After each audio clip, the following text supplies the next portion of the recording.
Hello everybody, this is Vegeta FH1. I have had several emails asking me to explain what an event cycle is. So that's what this video is about, or audio, depending on which way you look at it.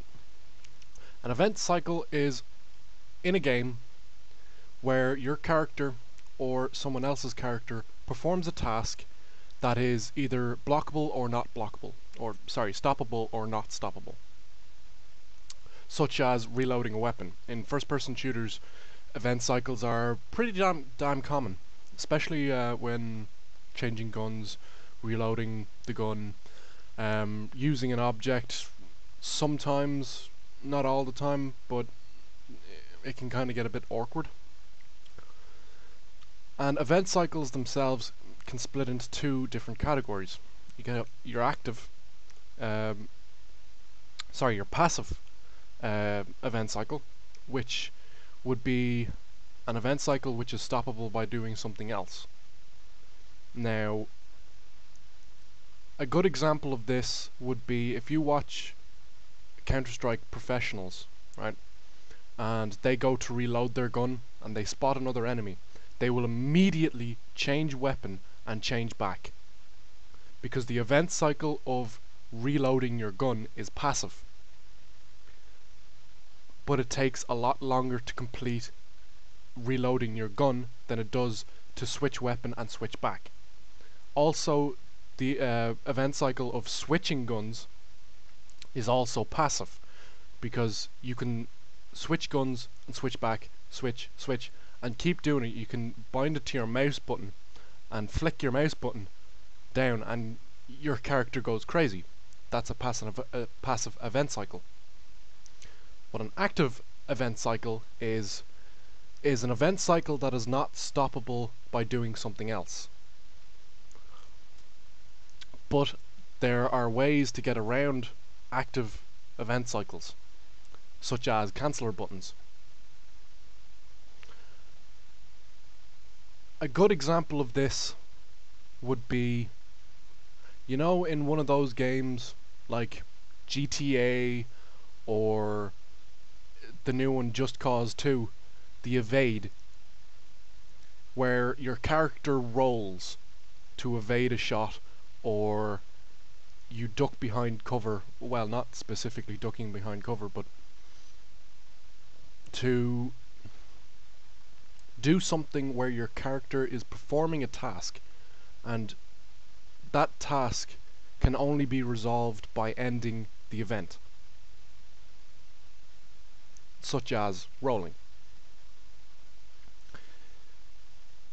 Those kind of event cycles you need to stay away from those event cycles, where if you're playing professionally, if you're trying to play like a pro, or you want to go into a tournament or something along those lines, you need to know the difference between passive and active event cycles, and you need to stay the hell away from active event cycles unless you know a cancel button. Now, typically a cancel button would be considered a glitch, because it's an active event cycle which you are not supposed to stop, or not be able to stop. So I don't know about rules with that in regards to a tournament. It changes from tournament to tournament. They may allow glitches but not exploits. They might not allow glitches at all. But I like to use cancel buttons, because it means you can string tasks together one after the other, which is the whole deal with string theory in regards to glitching. It is essential when you are a glitcher to know what passive and active event cycles are.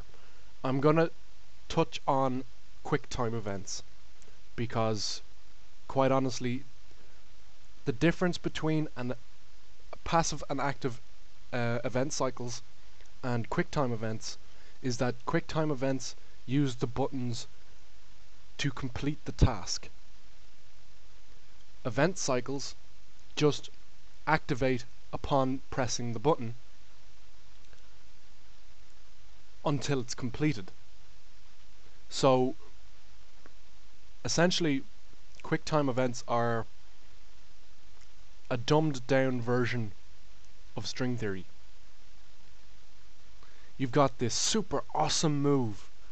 Wow, I don't like saying awesome, but you've got this super cool move, and it looks deadly, and you know it shines, and it tears everything to shreds. But in order to do that move, you need to press a series of buttons. That's what a QuickTime event is. If you were to do that same move without a QuickTime event, you would need a string of possible glitches, like the ninja in Warhammer Online. You bounce around the scenario, not the scenario, the outside, or even in the scenario, but the end result of it is you cover a hell of a lot of ground in a very short time.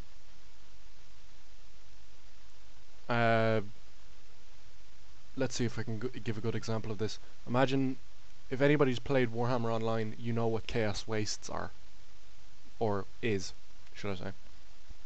It's two sides, where in the middle is the OR zone, from top to bottom of the screen, or on the map even. The left side would be the Chaos side, the right side would be the Order side. Sorry, I say Chaos, I mean Destruction, sorry. It's just I have all Chaos characters. And imagine going from the top of Chaos Wastes to the bottom of Chaos Wastes in about 10 seconds. If you can do it right.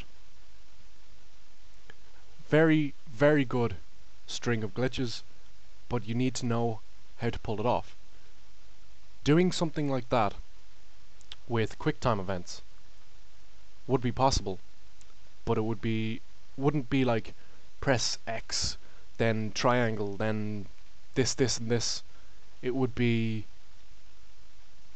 you have to do this glitch specifically in an order, then follow on to this glitch while pulling back and doing this glitch.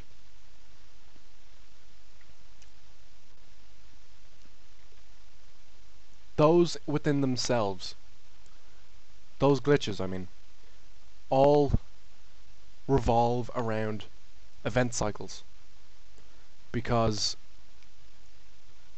it's like if you were doing an event cycle, like reloading your gun in Counter-Strike, and you see an enemy and you're not going to reload your gun quick enough, switch weapon, switch back.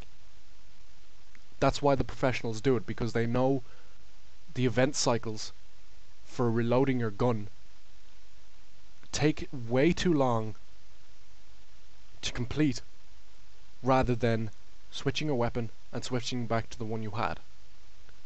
Unless your clip is like empty, at which point your gun won't be reloaded, so you might as well complete the event cycle.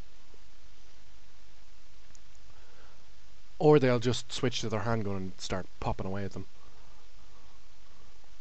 But either way, a good example of a game that does not have event cycles is Quake, the original Quake.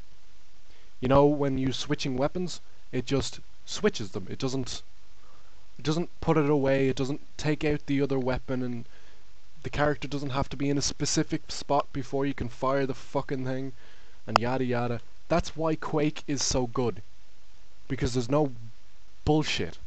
It's, you do it. That's it. On top of that, we have, in nowadays, event cycles up the yin-yang, such as Just Cause 2, which I've just come off. There's so many event cycles in this game that just fills a space of needed time, like flying through the air to a helicopter. That event cycle needs to be there, and it's passive. You can't actually stop it. But at the same time, there's a lot of active event cycles in the game, and they're really, really annoying, such as the evade button. If you ever try and make a multiplayer game of this, stay the fuck away from the evade button. It may work on artificial intelligence, but it will not work on other players. Not a chance in hell. That's another key point. Passive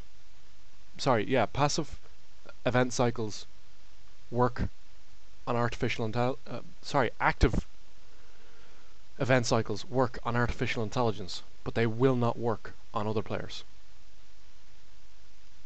So yeah, that's event cycles.